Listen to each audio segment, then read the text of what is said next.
सभी को नमस्कार। दोस्तों, आज का वीडियो बहुत ही रोचक होने वाला है और इस वीडियो से हम कवर करने वाले हैं कि यूपीएससी की एग्ज़ाम में एग्रीकल्चर सेक्टर से जुड़े हुए क्वेश्चन आते हैं। यहाँ से आपको काफ़ी फ़ायदा मिलने वाला है और मैं आपको क्वेश्चन साथ में लेकर बताऊंगा कि किस टाइप के क्वेश्चन आते हैं और कैसे क्वेश्चन दोबारा से आ सकते हैं। तो जैसे कि आप लोगों को पता है कि मैं खुद एक फार्मर फैमिली से बिलोंग करता हूँ और खेतों में रहता हूँ और अपनी यूपीएससी की तैयारी को आगे बढ़ा रहा हूँ। तो यहाँ से मतलब बहुत सारे क्वेश्चन मैं देखता हूँ प्रैक्टिकल लाइफ के जुड़े होते हैं और इनका हमेशा मुझे लाभ मिलता है। जैसे आप अभी ये सरसों के फूल देख रहे हो, इन पर मधुमक्खियाँ हैं, तो ऐसे क्वेश्चन आपने देखे होंगे। जैसे पोलिनेशन वाले क्वेश्चन आते हैं कि कौन से जीव जंतु हैं जो पोलिनेशन की भूमिका निभाते हैं, ये हमारी खाद्य सुरक्षा से जुड़े हुए हैं। तो ऐसे क्वेश्चन बहुत सारे प्रीलिम्स एग्जाम में देखने को मिलते हैं। एक क्वेश्चन 2016 की एग्जाम में आया था, आप यहाँ पे पढ़ना कि भारत सरकार कृषि में नीम आलेपित यूरिया, नीम कोटेड यूरिया के उपयोग को क्यों प्रोत्साहित कर रही है। तो उस साल जैसे 2016 की मैं एग्जाम दे रहा था, उससे पहले मैंने ये देख लिया था, क्योंकि हमारे खेतों में हम यूज में लेते हैं यूरिया, एक नाइट्रोजन का अच्छा स्रोत आप जानते हो, तो यूरिया काफ़ी काम आती है। तो मैंने इसके बारे में जाना था कि नीम लेपित यूरिया क्या होती है और उस साल मुझे बहुत फ़ायदा मिला। जैसे अभी ये टेक्नोलॉजी जो है चेंज हुई है। अभी हाल ही में इफ्को के द्वारा विश्व का पहला लिक्विड नैनो यूरिया लॉन्च किया है। तो मुझे आशा है कि इस बार ये क्वेश्चन आ सकता है। इसके बारे में आप चाहो तो और गूगल कर लेना। वैसे यहाँ पे मैंने काफ़ी जानकारी आपको दे दी है कि ये किसके द्वारा बनाया गया है। इंट्रोड्यूस इफ्को के द्वारा किया गया है। इफ्को आप जानते हो एक सहकारी स्वामित्व वाली संस्था है। इसके बारे में भी आपको जानना। यहाँ पे बहुत सारी पूरी डिटेल है जो जहाँ से एग्जाम में क्वेश्चन बन सकते हैं, जिस टाइप के क्वेश्चन बन सकते हैं। यहाँ पे आप थोड़ा वीडियो को पॉज करना और देखना। सबसे अच्छी बात है कि ये स्वदेशी तकनीक पर बना है और भारत की एक संस्था आप जानते हो बायोटेक्नोलॉजी की, जो कलोल गुजरात में, उसी के द्वारा ये बनाया गया है। तो ये क्वेश्चन मैं आशा करता हूँ कि 2022 की एग्जाम में निश्चित रूप से आएगा। आप इसको वीडियो को पॉज करना और देखना। आगे क्वेश्चन आता है, जैसे आपने देखा होगा सूक्ष्म सिंचाई, बूंद बूंद सिंचाई, और एक हमारी बड़ी योजना है प्रधानमंत्री कृषि सिंचाई योजना। तो जो ये फार्म पॉन्ड आप देख रहे हो, ये प्रधानमंत्री कृषि सिंचाई योजना के तहत ही बना हुआ है। इसमें किसानों को सब्सिडी मिलती है, 90,000 के समथिंग सब्सिडी मिलती है। और ये तालाब दो तीन तरीके से काम आता है। एक तो वर्षा का जल जो होता है संरक्षण करने के काम आता है। इसके अलावा बूंद बूंद सिंचाई और फुहारा सिंचाई भी इसके माध्यम से संभव होती है। ठीक है, आगे का जो आप देख रहे हो ये मल्चिंग वाला टॉपिक है। आपने मल्चिंग वाले टॉपिक के बहुत सारे क्वेश्चन प्रीलिम्स एग्जाम में देखे होंगे कि मल्चिंग से क्या फ़ायदा होता है। ट्रेडिशनल रूप से मल्चिंग कैसे होता था कि जैसे भी जो घास फूस या कचरा था वो फसलों के द्वारा फसलों पर ढक दिया जाता है। लेकिन आजकल आप जानते हो प्लास्टिक के द्वारा इसके अंदर एक पाइपलाइन बिछाई जाती है जो बूंद बूंद सिंचाई करती है। तो इससे क्या होता है, पानी की 70% से मतलब लाभ होता है। इसमें कहते हैं कि 70% पानी का हम बचाव कर सकते हैं, क्योंकि इसमें वाष्पीकरण भी नहीं होगा, खरपतवार भी नहीं होगा। तो ये एक बहुत अच्छी टेक्नोलॉजी है। ऐसा क्वेश्चन मुझे याद है प्रीलिम्स एग्जाम में एक दो बार आ चुका है। तो ये भी एक बहुत अच्छी बात है।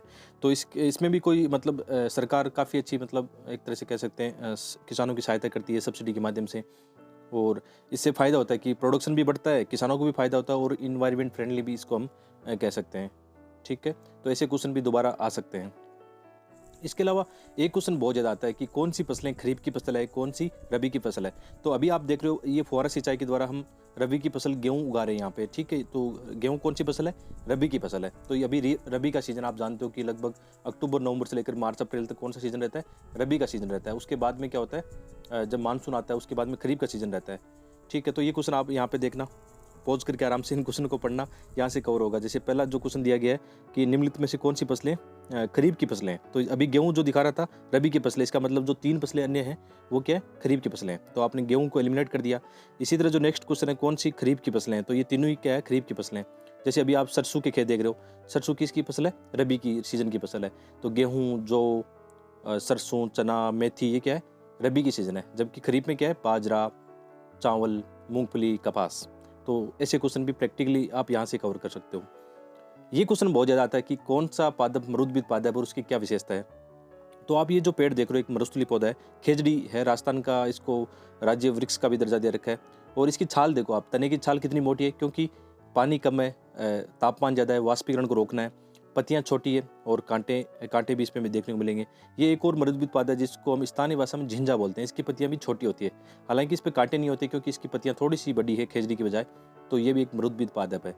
ठीक है, ऐसे क्वेश्चन प्री में आए हैं, बहुत बार आए हैं। और ये एक आप देख सकते हो, जो हमारा रीजन है अर्धशुष्क जलवायु वाला क्षेत्र है। यानी यहाँ पे मतलब यहाँ से डेजर्ट शुरू होता है, जो सीकर और झुंझुनू क्षेत्र है वहाँ से डेजर्ट शुरू होता है। तो यहाँ पे खेजड़ी के इनके आप वृक्ष देख सकते हो। और ये एक प्राकृतिक बाड़ है जहाँ पर जैव विविधता का अच्छा एग्जाम्पल देखने को मिलेगा। जैसे कई जगहों पर जहाँ पर कृषि का बहुत ज़्यादा विस्तार हुआ है, वहाँ क्या हुआ है, कि ये प्राकृतिक बाड़ें हटा दी गई, मतलब खेतों को प्राकृतिक बाड़ों के द्वारा काफ़ी संरक्षण मिलता है और काफ़ी जीव जंतुओं को भी यहाँ पे लाभ मिलता है।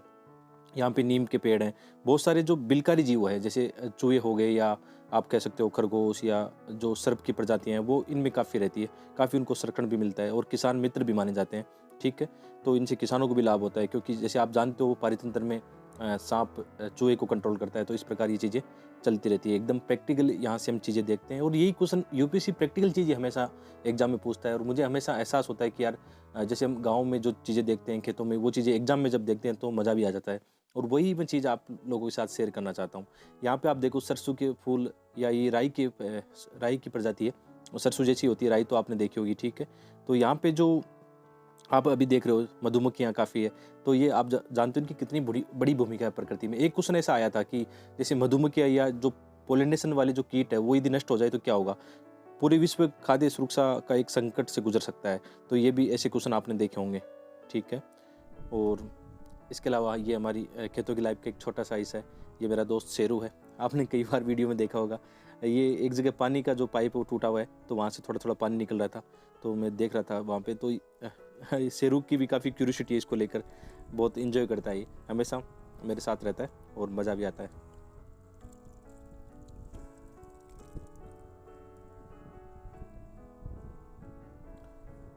तो इस प्रकार आपने देखा कि यहाँ से बहुत सारी चीज़ें सीखने को मिली होगी, मैं आशा करता हूँ। बहुत सारे क्वेश्चन भी आपके यहाँ से आ सकते हैं, मतलब ये मैं श्योर तो नहीं कह सकता कि यहाँ से एकदम क्वेश्चन आ ही जाएगा, लेकिन संभावना रहती है कि आपने इन चीज़ों को समझने की कोशिश की है, और आपने आज का वीडियो देखा तो इन्जॉय भी किया होगा। मतलब पढ़ाई के साथ इन्जॉय करने का मौका मिले, आपको थोड़ा सा खुशी मिले, तो बहुत अच्छी बात है मेरे लिए भी। और साथ में ये है कि यार मतलब यहाँ की जो लाइफ है, मैं अक्सर आपको हमेशा अपनी वीडियो में बताता हूँ कि बहुत ही सिंपल लाइफ है और बहुत ही मज़ेदार लाइफ है। जैसे मेरा अनुभव दिल्ली मुखर्जी नगर का भी अनुभव रहा है, लेकिन मैं मानता हूँ कि यहाँ की पढ़ाई और जीवन जीने का तरीका वहाँ से बहुत ही ज़्यादा बढ़िया है, चाहे आप किसी भी दृष्टिकोण से इनको देख सकते हो। और एक सुकून भरी लाइफ है, मज़ा आता है, अपनी पढ़ाई भी कर सकते हैं, अपने टाइम को मैनेज कर सकते हैं। आप लोगों के साथ मैं वीडियो भी बनाता हूँ और पढ़ाई की चीज़ें शेयर करता हूँ, तो ये सब चीज़ें मतलब खुशी देती है। एक तरह से हम कह सकते हैं कि जीवन का और उद्देश्य ही क्या हमारा, कि हैप्पीनेस लाइफ ही सबसे बड़ी लाइफ होती है। तो उसी दिशा के ध्यान में रखते हुए वीडियो आपके लिए बनाया था मैंने आज। ठीक है, और आशा करता हूँ कि यार लाइक शेयर जरूर करना, कमेंट करके बताओगे कि ये वीडियो आपको कैसा लगा, आपने इन्जॉय किया कि नहीं। सबसे इम्पोर्टेंट बात है कि इन्जॉय किया कि नहीं किया, और बाद में बात आती है कि आपने यहाँ से कुछ सीखा कि नहीं। ठीक है, तो ऐसे ही हम वीडियो लेकर लगातार आप लोगों के लिए मैं लाता रहूँगा। अपनी जो खेत की लाइफ है, कृषि की लाइफ है, वो आपको हमेशा दिखाता रहूँगा।